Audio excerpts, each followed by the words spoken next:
اللہ عز و جل اپنے کلام مقدس میں فرماتا ہے، بے شک اللہ کے نزدیک گنے ہوئے شمار کیے ہوئے جو مہینے ہیں وہ 12 ہیں، اور ان 12 مہینوں میں سے 4 حرمت والے مہینے ہیں، عزت والے مہینے ہیں، عظمت والے مہینے ہیں۔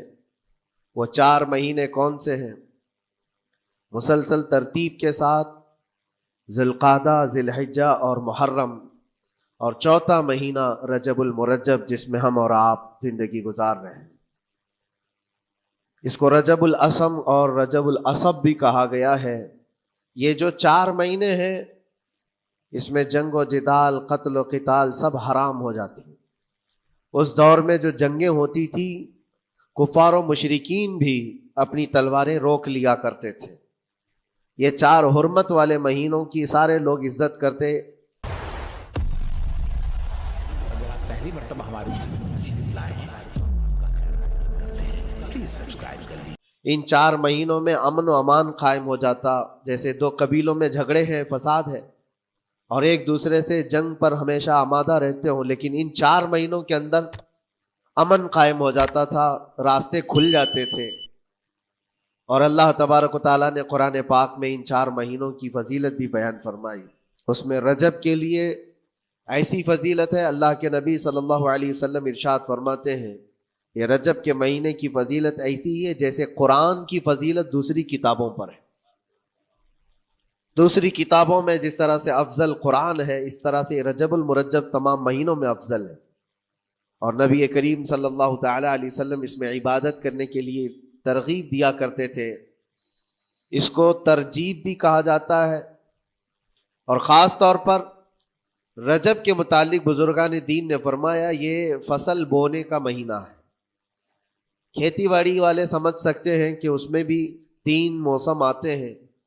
پہلے بیج کی بوائی کا وقت آتا ہے، پھر اس کی سچائی کا وقت آتا ہے، پھر کٹائی کا وقت آتا ہے۔ تو رجب کا مہینہ یہ فصل بونے کا مہینہ ہے نیکیوں کے، اور شعبان کا مہینہ اسے پانی دینے کا ہے، اور رمضان کا مہینہ فصل کاٹنے کا مہینہ ہے۔ اور رجب کا مہینہ آتے ہی اللہ کے نبی صلی اللہ تعالی علیہ وسلم یہ دعا فرمایا کرتے تھے، اللہم بارک لنا فی رجب و شعبان وبلغنا رمضان۔ سب کو یہ دعا بھی کرنی چاہیے۔ حضور اکرم صلی اللہ تعالی علیہ وسلم یوں عرض کرتے کہ اے اللہ، رجب اور شعبان میں تو ہمیں برکت عطا کر اور ہماری زندگی کو رمضان تک پہنچا دے۔ اب رجب آپ نے دیکھ لیا ہے تو اب کثرت سے یہ دعا کرو کہ مولا اس زندگی کا رمضان ہم سے جانے نہ پائے، رمضان تک ہماری سانسوں کو پہنچا دے۔ یہ دعا کثرت سے ہر نماز کے بعد بھی ہونی چاہیے۔ رجب آتے ہی میرے عزیزوں یہ عبادتوں کا موسم شروع ہو چکا ہے، اور سب جانتے ہیں رجب کے بعد پھر ہمارے ہاں مسلسل ایسی شب بیداریاں اور عبادت کے موسم نظر آنے لگتے ہیں۔ پھر شعبان بھی، اس میں رجب میں بڑی رات آتی ہے، شب معراج، اور اس کے بعد شعبان میں شب برات، پھر اسی طرح رمضان کا موسم بن جاتا ہے۔ تو اب یہ موسم بنانے کا وقت آ چکا ہے۔ تو سب سے پہلی چیز یہ ہے کہ میرے عزیزوں، فصل کے بونے کے لیے کن چیزوں کی ضرورت ہوتی ہے، اس چیز کا خیال رکھیے۔ بیج اگر کھوٹا ڈالے ہو اور ویسی ہی فصل آنے کا انتظار کرو گے تو پھر نہیں ہوگا۔ بیج کو کھرا اور خالص ہونا چاہیے۔ جو نیکیاں کرنا چاہ رہے اس کو صاف ستھرے اچھے ماحول میں کیے جانے چاہیے۔ کھیتی باڑی کرنے والا جانتا ہے بیج تو وہ بو رہا ہے، زمین بھی اچھی ہے، ساری چیزیں، کئی چیزوں کی ضرورت ہوتی ہے۔ بیج بھی اچھا ہو، زمین بھی اچھا ہو، موسم بھی اچھا ہو، تب جا کر کے اس کی فصل نکلتی ہے۔ بیج اچھا تھا، زمین اچھی نہیں تو بھی فصل نہیں آتی۔ بیج بھی اچھا ہے، زمین بھی اچھا ہے، موسم صحیح نہیں ہے تب بھی فصل نہیں آتی۔ ابھی آپ کے پاس 3 چیزوں کا ہونا ضروری ہے، بیج اور زمین اور موسم۔ بیج جو ہے یہ نیکیاں ہیں، اور زمین تمہارا دل ہے، اس کا اتنا ہی پاک ہونا ضروری ہے۔ اور موسم یہ رجب کا ہے، اس میں تو کوئی شک نہیں ہے کہ عبادتوں کا موسم ہے، فصل کی اچھے لانے کا موسم ہے۔ لیکن سب سے پہلی چیز اب ہمیں ضرورت ہوتی ہے کہ ہم کیا بیج بو رہے ہیں۔ شیخ سعدی رحمت اللہ تعالی علیہ فرمایا کرتے کہ زمین میں ادرک بو کر کے گنا آنے کی امید تو نہیں کر سکتے.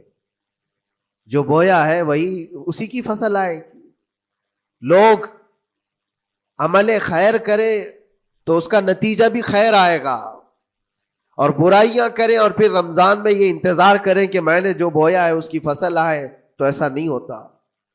بہت سارے لوگوں کا وہ شک بھی میں دور کرنا چاہتا ہوں کہ رمضان المبارکہ میں فضیلتوں کو آپ سنتے آئے ہیں, رمضان ایسا مہینہ ویسا مہینہ, اتنی برکتوں والا, اتنی رحمتوں والا, لیکن بہت سارے لوگوں کے حالات چونکہ تو ہی رہتے رمضان میں ویسی ہی ہیں, وہ لوگ کچھ بھی نہیں بدلے. تو اس میں رمضان کا قصور ہے کہ اس مہمان کا قصور ہے, اس انسان کا قصور ہے؟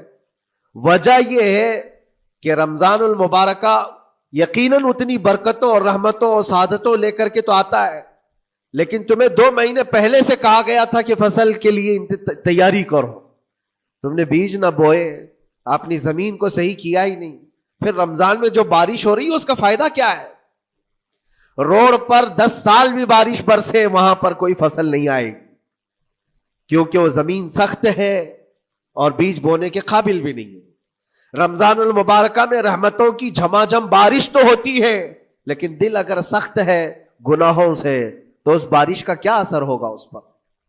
اسی لیے دلوں کی نرمی یہاں سے شروع کریں, رجب المرجب سے. اس کی راتوں میں اللہ رب العزت کو پکاریں, مناجات کریں, عبادتوں کے لیے کچھ دن تو خاص کر لیں. بہت دنیا میں ہم نے اپنے آپ کو ملوث کر رکھا ہے, کچھ راتیں اللہ رب العزت کی عبادت میں تو لگائیں. اللہ کے نبی صلی اللہ تعالیٰ علیہ وسلم کی ایک حدیث ہے, جامع الاصول سے نقل کی ہوئی, رجب المرجب کے پہلے جمعے جو ہم لوگ ابھی گزر چکے, ابھی یعنی وہ رات تو گزر چکی, کل کی جو گزری ہوئی رات ہے رجب کی, یہ پہلی جمعہ کی شب تھی. اس کے متعلق روایت ہے کہ 12 رکعتیں جو مغرب کے بعد سے لے کر عشاء کے درمیان پڑھتا ہے, اللہ کریم اس کے تمام گناہوں کو معاف کرتا ہے, اور اس سال اس کو پورے طور پر ناگہانی آفات سے محفوظ رکھتا ہے, اور شیطان کے اس پر قابو پانے سے بھی اس کو اللہ محفوظ رکھتا ہے. تو یہ تھی تیاریاں, یہ ساری چیزیں ابھی سے تیاریاں ہونی چاہیے. رجب کے 3 دن آتے ہیں جس کے متعلق فرمایا گیا ہے ایام بیز میں بھی 13, 14, 15 یا 14, 15, 16 یہ جو تاریخیں آتی ہیں اس میں روزے رکھو.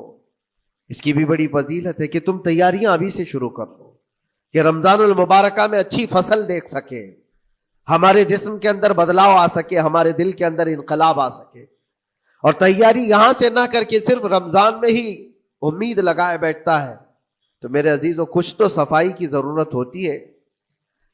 آپ نے اگر زمین خریدی کھیتی باڑی کی غرض سے اور گئے, وہاں جاتے ہی آپ نے سوچا کہ اس میں فصل آ جانی چاہیے, تو کسانوں سے پوچھو تو بتائیں گے آپ کو نہیں, زمین کو پہلے صاف کرنا پڑتا ہے, کچرے ہوں گے اس کے اندر بہت سارے, ہل چلاؤ یا کسی بھی طرح سے اس کو صاف کرو.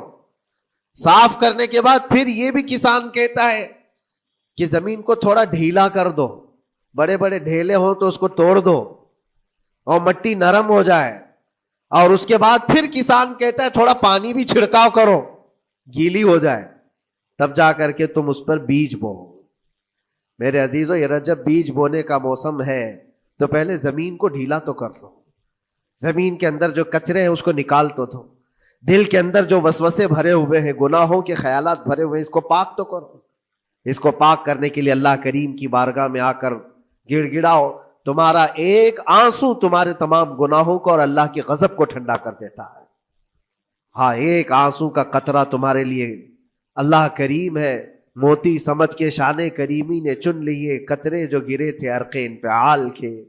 امام غزالی رحمۃ اللہ تعالی علیہ نے لکھا ہے کہ آج اللہ تبارک و تعالیٰ کی رحمت کو اپنی طرف مائل کرنے کے لیے اگر تم کچھ کر سکتے ہو تو بس یہ ہے کہ دنیا رونے اور گڑ گڑانے سے نہیں مانتی, لیکن مولا کریم بندے کے ایک مرتبہ سجدہ کر کے اسے پکارنے سے فوراً قبول کرتا.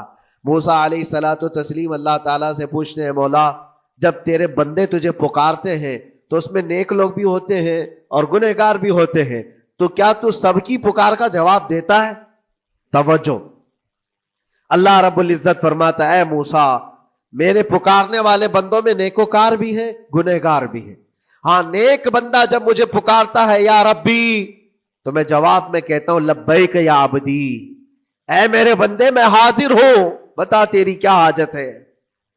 پھر موسیٰ علیہ السلام پوچھتے ہیں کہ مولا یہ تو نیک بندہ جب پکارتا ہے تو کہتا ہے لبیک یا عبدی، اور جب گنہگار پکارتا ہے تب کیا کہتا ہے؟ رب تعالیٰ فرماتا ہے جب میرا گنہگار بندہ مجھے پکارتا ہے یا ربی تو میں اس کے جواب میں 70 بار لبیک یا عبدی کہتا ہوں۔ ایک بار پکارے 70 بار جواب، ایسا کیوں ہے؟ تو فرماتا ہے میرا رب نیکوکار کو اس کی نیکیوں پر بھروسہ ہے کہ اللہ معاف کرے، اور گنہگار کو صرف میری رحمت پر بھروسہ ہے۔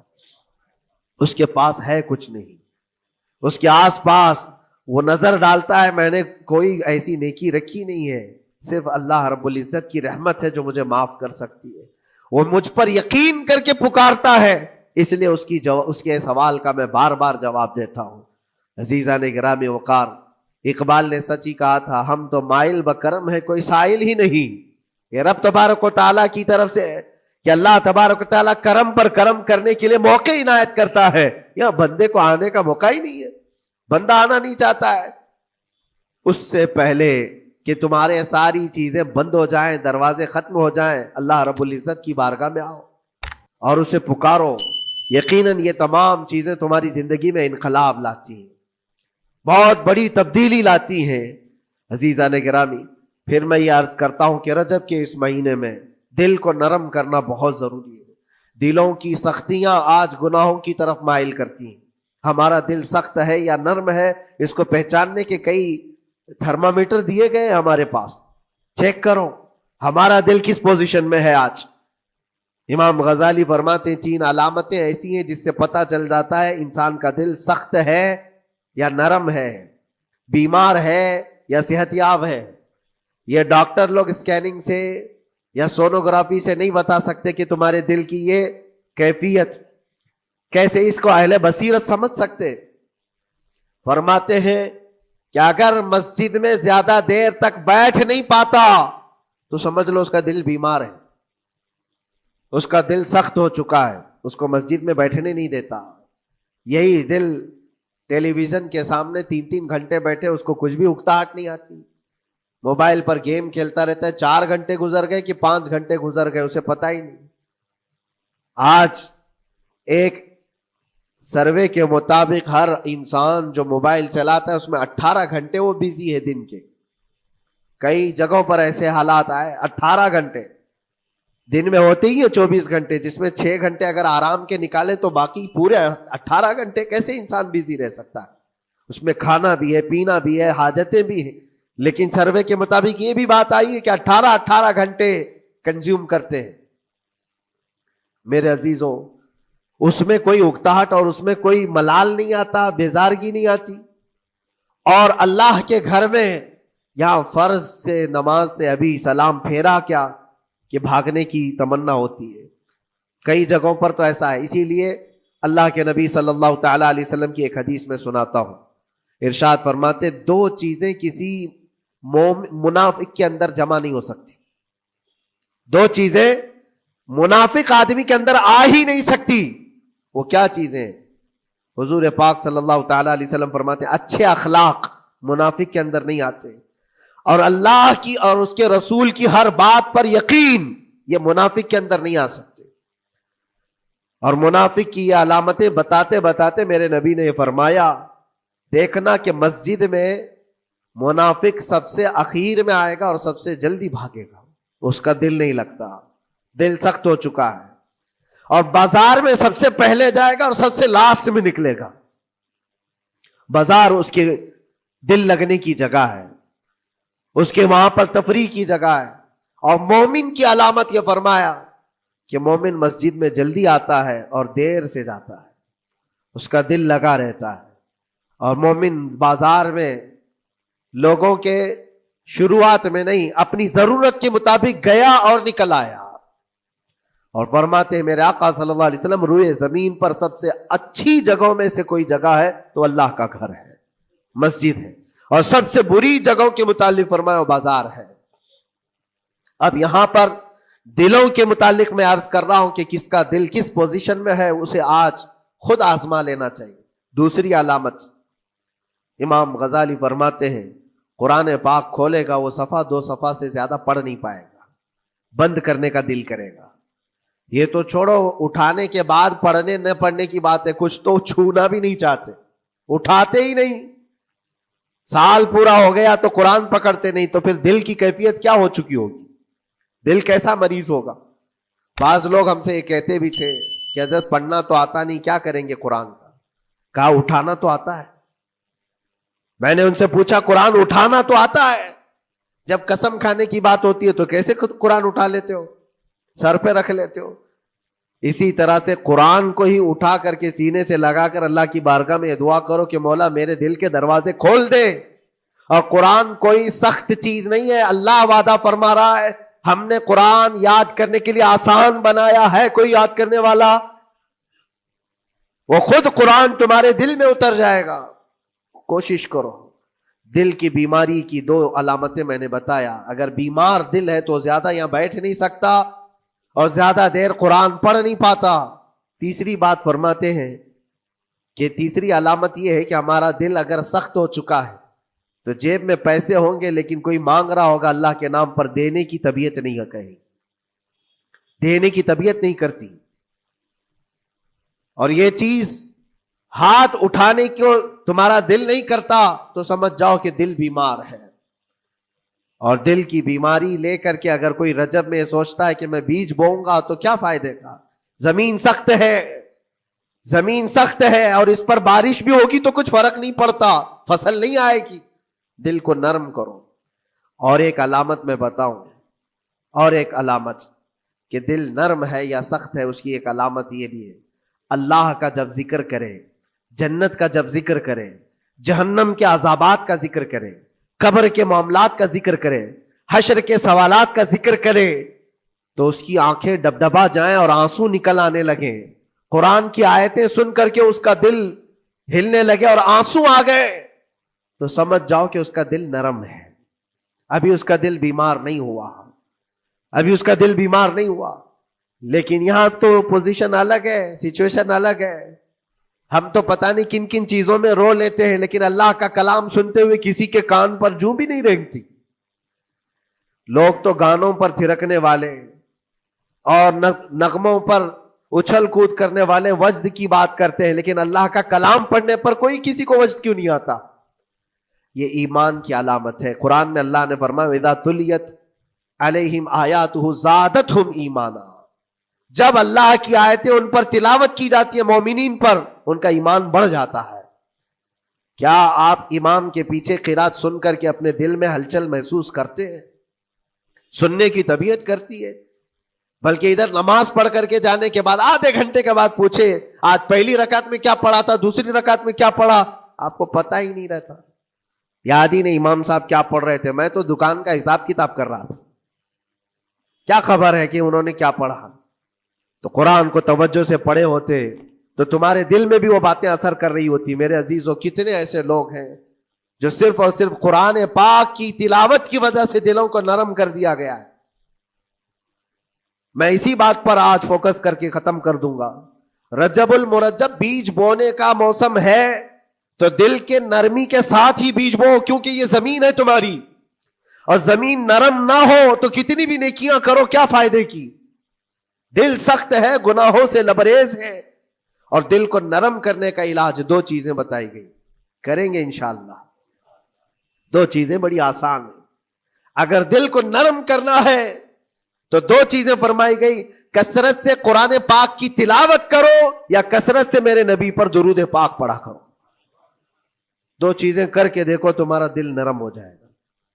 اور بھی دوسری علامت, دوسرے علاج بھی میرے آقا نے فرمایا. ایک صحابی آئے تھے, انہوں نے عرض کیا یا رسول اللہ صلی اللہ علیہ وسلم, لوگ آپ کے پیچھے نماز پڑھتے ہیں تو زاروں قطار رونے لگتے ہیں, جب آپ دعا کرتے ہیں تو وہ دھاڑے مار کر کے روتے ہیں. میں کبھی رو نہیں پاتا, میرا رونا نہیں آتا, میں بھی قرآن سنتا ہوں, میں بھی آپ کے پیچھے نماز پڑھتا ہوں. تو حضور پاک صلی اللہ علیہ وسلم نے فرمایا تمہارا دل سخت ہو گیا ہے, تمہارا دل سخت ہو گیا ہے. انہوں نے کہا کیا کروں, علاج کیا ہے اس کا؟ وہ مسیحائے امت ہے میرے آقا, ہر ایک کا علاج جانتے ہیں, کس کو کون سا علاج دینا ہے. نبی پاک صلی اللہ تعالی علیہ وسلم فرماتے ہیں جاؤ کسی یتیم بچے کے سر پر ہاتھ پھیرو، اللہ تمہارا دل نرم کرے گا۔ ان کے لیے وہ علاج رکھا گیا تھا، جس کو جیسا علاج بتایا میرے آقا صلی اللہ علیہ وسلم نے، کسی یتیم کے سر پر ہاتھ پھیرو دل نرم ہوگا۔ لیکن دل کے نرم ہونے کے علاج اللہ کے نبی صلی اللہ علیہ وسلم کے شفا خانے میں ہے۔ ہاتھ سے آپ کثرت سے درود پاک پڑھو، پھر دیکھو آپ کے دل کے اندر انقلاب آتا ہے یا نہیں آتا۔ آپ کے چہرے کا نور بڑھ جائے گا، زبان کا اثر بڑھ جائے گا، عمل خیر کی طرف رغبت بڑھ جائے گی۔ کثرت سے جب بندہ حضور پاک صلی اللہ علیہ وسلم پر درود پڑھتا ہے، اس کی زبان سے جھوٹ نکل جاتا ہے، گالی اس کی زبان پر نہیں آ پاتی ہے، کیونکہ وہ پاک کرتا چلا جاتا ہے اپنی زبان کو اللہ کے نبی کا نام لے کر کے۔ میرے عزیزو، اس میں دقت کیا ہے درود پاک کثرت سے پڑھنے میں؟ آپ جہاں چل رہے ہو، پھر رہے ہو، اٹھ رہے ہو، بیٹھ رہے ہو، انتظار میں ہو، سونے کے لیے جا رہے ہو، زبان ہی تو ہلانا ہے میرے نبی پاک صلی اللہ علیہ وسلم کی بارگاہ میں درود پڑھ کر کے۔ اور ضروری نہیں ہے کہ بہت لمبے لمبے درود پاک آپ کو یاد کرنے ہو، صلی اللہ علیہ وسلم بھی پڑھ لیا تو یہ درود پاک ہے، یہ درود پاک ہے۔ یا تو پھر الصلاۃ والسلام علیک یا رسول اللہ کہتا ہے تو یہ بھی درود پاک ہے، درود پاک ہے یہ۔ اور دل کو جب نرم ہو جائے گا تو انشاءاللہ العزیز آپ اس کے اثر بھی دیکھیں گے، اس کے اثر بھی دیکھیں۔ کیسے کیسے لوگوں کی بات میں کروں میرے عزیزوں، آپ کو پتا ہے تاریخ کے اوراق الٹ کر کے دیکھو، ایک صحابی حضرت نعیم وہ راستے پر گزر رہے تھے، دیکھا ایک کڑیل جوان مکہ کا جس کو سارے لوگ دیکھ کر پہلوان کہتے اور ڈرتے تھے، گھبراتے تھے، 27 سال کا کڑیل جوان ہے اور ہاتھ میں تلوار کھینچے ہوئے تیزی سے آ رہا ہے۔ یہ پہلوان کوئی اور نہیں عمر ابن خطاب ہے۔ حضرت نعیم کہتے دیکھ کر کے میں گھبرا گیا، اتنی تیز و ترار چال اور چمکتی ہوئی تلوار، کہاں کا ارادہ ہے؟ پوچھا حضرت نعیم نے کہاں جا رہے ہو؟ عمر ابن خطاب نے کہا محمد کا قتل کرنے جا رہا ہوں۔ معاذ اللہ رب العالمین، اس لیے کہ ایمان لائے ہوئے نہیں تھے۔ یہ دلوں کی سختیاں ہیں، یہ دلوں کا منجمد ہونا بتا رہا تھا کہ وہ نبی پاک صلی اللہ علیہ وسلم کے قتل کے لیے نکلے۔ حضرت نعیم نے صرف راستہ روکنے کے لیے ان سے کہا ان کا بعد میں قتل کرنا، پہلے تیری بہن اور بہنوی کا گھر بھی دیکھ لے، وہ بھی تو کلمہ پڑھ رہے ہیں، وہ بھی تو کلمہ پڑھ رہے ہیں اسی رسول کا۔ تو غصہ اور بڑھ گیا کہ میرے گھر میں یہ ہو چکا ہے، میں تو جس کا قتل کرنے جا رہا ہوں وہ میرے گھر تک آیا ہوا ہے۔ کہا پہلے میری بہن اور بہنوی کا کام تمام کرتا ہوں۔ اسی غرض سے وہ آئے تھے، اور جس وقت اپنے بہن کے گھر کے باہر کھڑے تھے، اتفاق ایسا کہ اندر سے قرآن کے پڑھنے کی آواز آ رہی تھی۔ ایک صحابی حضرت خباب، وہ قرآن پڑھا رہے تھے حضرت عمر کی بہن کو اور ان کے بہنوی کو، اور کیا بہترین انداز رہا ہوگا، جو رسول اللہ سے ڈائریکٹ سنے ہوئے لوگ تھے، اللہ کا کلام اترا ہوا ہے جن کے اوپر، وہ اس وقت حاضر رہے ہوئے لوگ ہیں، قرآن کو پڑھ رہے تھے۔ طٰہٰ ما انزلنا علیک القرآن لتشقیٰ الا تذکرۃ لمن یخشیٰ۔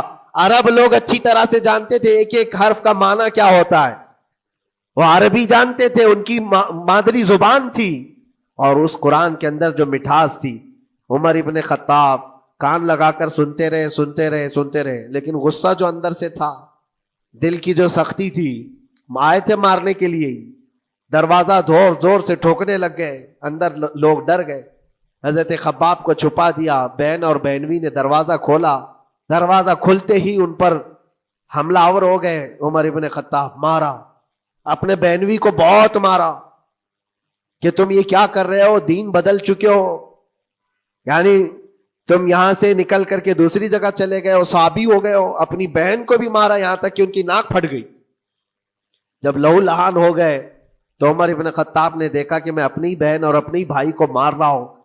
پھر تھوڑی دیر کے لیے دل میں رحم آیا، اور دل میں رحم آیا کس چیز کا، کس چیز کی وجہ سے نرم ہوا دل میرے عزیزوں؟ بھائی اپنے بہنوی کی اور اپنی بہن کی پٹائی کو دیکھ کر کے نہیں، ان کو دیکھا تھوڑی دیر کے بعد اور کہا چلو چھوڑو، جانے دو، جو ہوا سو ہوا، لیکن جو تم لوگ پڑھ رہے تھے میرے آنے کے وقت مجھے دوبارہ پھر سے سنا دو۔ وہ کیا کلام تھا، وہ کون سا کلام تھا؟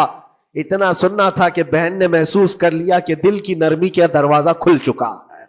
یہ قرآن ہے جس نے دلوں کے دروازے کھولے ہیں، مکہ والوں کے قرآن ہے۔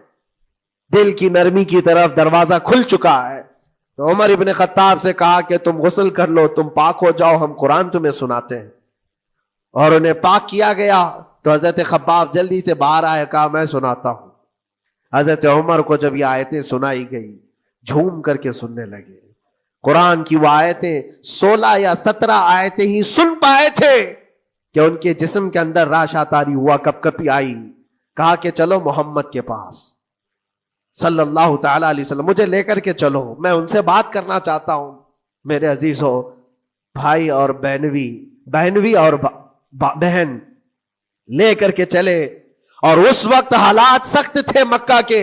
حضور پاک صلی اللہ تعالی علیہ وسلم کے پاس 39 صحابہ تھے جو ایمان لائے ہوئے, اور پہرے داری میں امیر حمزہ کھڑے رہتے تھے کہ کوئی آئے گا تو میں اس کی برابر خبرگیری کروں گا. عمر ابن خطاب کو تلوار لٹکاتے ہوئے آتے دیکھا تو صحابہ گھبرا گئے. مکہ کا بڑا پہلوان ہے, اس کو بھڑکا کر کے لوگوں نے بھیج دیا ہوگا, اب کیا ہوگا, یہ پٹائی بہت بری طرح سے سب کی کرے گا. غریب صحابہ ہے اور حضور پر ہاتھ نہ اٹھا دے. سب ڈرنے لگے. حضور پاک صلی اللہ علیہ وسلم سے آ کر کہنے لگے کہ یا رسول اللہ صلی اللہ علیہ وسلم, عمر آ رہا ہے اور ہاتھ میں تلوار ہے. اللہ کے نبی صلی اللہ علیہ وسلم نے فرمایا وہ میری گردن نہیں, اپنی گردن دینے آ رہا ہے. وہ میری گردن لینے نہیں, اپنی گردن دینے آ رہا ہے. وہ مخبر صادق صلی اللہ علیہ وسلم جانتے ہیں کون میرا غلام ہے اور کون منافق ہے. عمر ابن خطاب آئے تو حضور نے فرمایا راستہ دے دو. آتے ہی انہوں نے تلوار زمین پر پھینک دی. چہرے جمال جہاں آرا کو دیکھا. حضور پاک صلی اللہ تعالی علیہ وسلم سے پوچھا, پھر وہ آیتیں سنائے. اب سوچو میرے عزیزو, صحابی سے سننا, یہاں تو ہم قاری قرآن سے سنتے ہیں قرآن کی آیتیں. 1400 سال کے بعد آج بھی قرآن کا وہ اثر لگتا ہے دل کے اوپر. یہ ان سے جو 1400 سال کے بعد جس قاری قرآن سے سنا وہ تو صحابہ سے سنے تھے, اور صحابہ سے بڑھ کر کے اللہ کے نبی سے جو قرآن سنا ہو, خود نبی پاک کی زبان اقدس سے. اور جب اللہ کے نبی صلی اللہ تعالی علیہ وسلم نے آیتیں تلاوت کی, عمر ابن خطاب کی آنکھوں سے آنسو شروع ہو گئے. زار و قطار رونے لگے اور پھر پکار کر کہا اشہد ان لا الہ الا اللہ واشہد انک رسول اللہ. میں گواہی دیتا ہوں کہ اللہ کے سوا کوئی معبود نہیں, اور میں گواہی دیتا ہوں کہ آپ اللہ کے رسول ہیں. میرے عزیزو, عمر ابن خطاب رضی اللہ تعالیٰ عنہ کو اس طرف لانے والا, دل کو نرم کرنے والا, یہ قرآن پاک اللہ کا کلام ہی تو ہے. آج گناہوں سے اس پر بہت ساری پرت جم گئی ہے. ہمارے دلوں کے حالات ایسے ہو گئے, قرآن اٹھاؤ دلوں کو نرم کر دے گا. اور رجب المرجب میں قرآن کو پڑھو گے زمین نرم ہو جائے گی, اور پھر اس کی برکتیں تم رمضان میں دیکھو گے. ایک دو نہیں, ہزاروں ایسی ہیں. ایک ایسے مشہور ڈاکو, بغداد کے لوگ ڈرتے تھے. بغداد کے لوگ اتنا ڈرتے تھے کہ جو بھی قافلہ جائے گا لٹ جائے گا. فضیل بن عیاض, جو بھی قافلہ نکلتا تھا اس راستے سے لٹ جاتا تھا, کوئی بچ نہیں پاتا تھا. اور ایک قافلہ آ رہا تھا عرب سے اور مال تجارت لے کر بغداد کی طرف جا رہا تھا. تو قافلے والوں نے یہ مشورہ کیا کہ یہ جو قافلہ جا رہا ہے یہ اس راستے سے جا رہا ہے. فضیل بن عیاض ڈاکوؤں کا سردار وہاں رہتا ہے, بہت سارے ڈاکو اس کے ساتھ ہیں, وہ تو رہزن ہے, راستے پر روک کر کے مال لوٹ لیتے ہیں. تو قافلے میں ایک قاری قرآن تھے. انہوں نے کہا ٹھیک ہے اب راستے پر آ ہی چکے ہیں تو کیا کر سکتے ہیں, چلو بیٹھ کر کے نکلتے ہیں, میں قرآن کی تلاوت کرتا رہوں گا اونٹ پر بیٹھ کر کے, اللہ کریم اس برکت سے ہمارا راستہ آسان کر دے گا. قاری قرآن نے قرآن کی تلاوت شروع کر دی, اور جب وہ راستہ آیا جو فضیل بن عیاض کا تھا, فضیل بن عیاض ایسی ڈاکہ زنی اور ایسی رہزنی میں مشہور آدمی, جن کے آس پاس, جن کے ہاتھ کے نیچے 1000 سے زیادہ ڈاکو کام کرتے ہوں. بغداد پورا ڈرتا تھا, پورے راستے وہاں پر کوئی بھی سلامت نہیں جا پاتا تھا. اس راستے پر ایک قاری قرآن جب آیا, میرے عزیزو تلاوت کیا کر رہا تھا, سورۃ الحدید کی آیت تھی, الم یأن للذین آمنوا ان تخشع قلوبهم لذکر اللہ. وہ قرآن کی آیت ہے. اللہ کے کریم فرماتا ہے کیا ایمان والوں کے پاس ابھی وہ وقت نہیں آیا کہ اللہ کا ذکر سنتے ہی یا اللہ کا ذکر ہوتے ہی ان کا دل کانپنے لگ جائے, ان کا دل ہلنے لگ جائے. فضیل بن عیاض کے کانوں میں یہ آیت پڑھ رہی تھی. قاری قرآن بار بار اس آیت کو پڑھ رہا تھا.